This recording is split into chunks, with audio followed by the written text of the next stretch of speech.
De manière générale, nous pouvons constater qu'il y a une forte hausse des créations d'entreprises ces dernières années, que ce soit aussi bien au niveau national qu'international. Mais être un entrepreneur nécessite un état d'esprit, des compétences et des capacités bien spécifiques. Mais avant cela, en amont, il faut aussi connaître la fonction d'un entrepreneur. À quoi sert un entrepreneur? La fonction entrepreneuriale ne se limite pas à la création d'entreprises. Afin de bien la comprendre, différents auteurs ont décrit le rôle, la fonction d'un entrepreneur. Premièrement, pour Joseph Schumpeter, c'est une question de volonté de prendre des initiatives, de créer pour amener l'innovation et le développement dans le circuit économique. Alors, ces deux aspects de l'entrepreneuriat sont fortement liés et sont décrits comme la réalisation de nouvelles combinaisons, comme par exemple l'introduction d'un nouveau bien ou de meilleure qualité sur le marché, l'introduction d'une nouvelle méthode productive ou commerciale, la réalisation de nouvelles organisations industrielles, etc., etc. Par l'innovation, l'entrepreneur recherche quoi? Recherche la création de nouvelles opportunités de profit.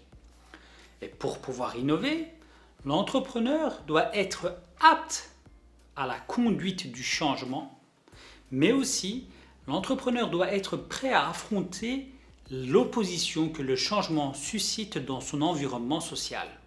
En d'autres mots, l'environnement, les clients doivent être prêts à pouvoir acquérir, accepter ce nouveau produit ou ce nouveau service.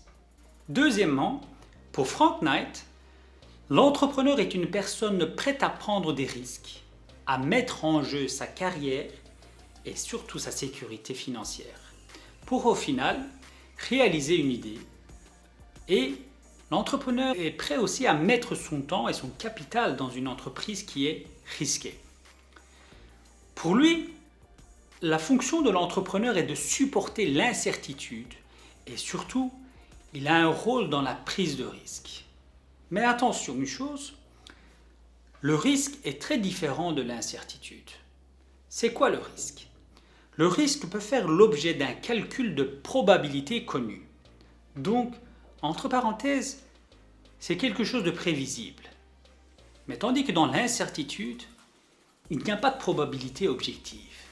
Donc encore une fois, cette fois-ci, c'est imprévisible. Et de ce fait, il est impossible d'anticiper avec précision les configurations futures, donc de se reposer uniquement sur ses jugements personnels, subjectifs, pour pouvoir réaliser son projet. L'entrepreneur est celui qui, compte tenu de ses jugements, accepte d'assumer l'incertitude liée à la production de biens et de services. Troisièmement, pour Israel Kirzner, l'entrepreneur assume la fonction équilibrante dans le processus du marché. Alors, pour lui, les informations dont disposent les agents actifs sur le marché sont partielles et leurs anticipations peuvent être erronées. Par conséquent, ils prennent leurs décisions en ignorant certaines opportunités qui, de ce fait, restent inexploitées. Mais le marché est un lieu d'apprentissage, d'acquisition progressive d'informations additionnelles qui vont conduire les agents à modifier leur plan d'offre et de demande. C'est ce mouvement permanent de correction de l'ignorance initiale qui permet en fait à d'autres opportunités de naître et de ce fait à un entrepreneur d'en tirer des bénéfices. Prenons un exemple. Si quelque chose est vendu à des prix différents sur deux marchés, dû au fait d'une communication imparfaite entre les deux marchés, une occasion de profit apparaîtra dont se saisira l'entrepreneur qui aura su faire preuve de vigilance nécessaire et suffisante pour pouvoir se mettre à l'action. L'entrepreneur est donc celui qui, grâce à la vigilance dont il fait preuve, sait découvrir les opportunités de profit, contribuant ainsi à réduire l'ignorance des agents économiques, principalement sur le marché. Voilà pour ces trois auteurs. Je souhaite personnellement ajouter une autre fonction entrepreneuriale qui se base sur la dimension spirituelle. Un entrepreneur peut aussi avoir comme fonction le fait d'assumer une dimension sociale ou alors une dimension socio-économique. Il faut savoir que toutes les politiques sociales sont dépendantes des politiques économiques. Pour dire cela plus simplement, s'il n'y a pas d'activité économique, entre parenthèses, s'il n'y a pas d'argent, il n'y aura pas d'activité sociale.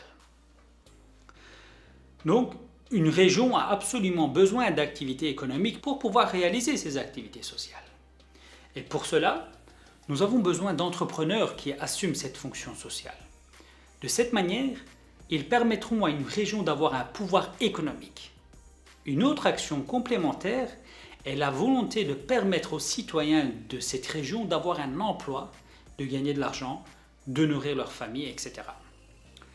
En résumé, un entrepreneur peut aussi avoir comme seule fonction le fait d'être un acteur de changement au sein de sa région afin de favoriser le bien-être collectif.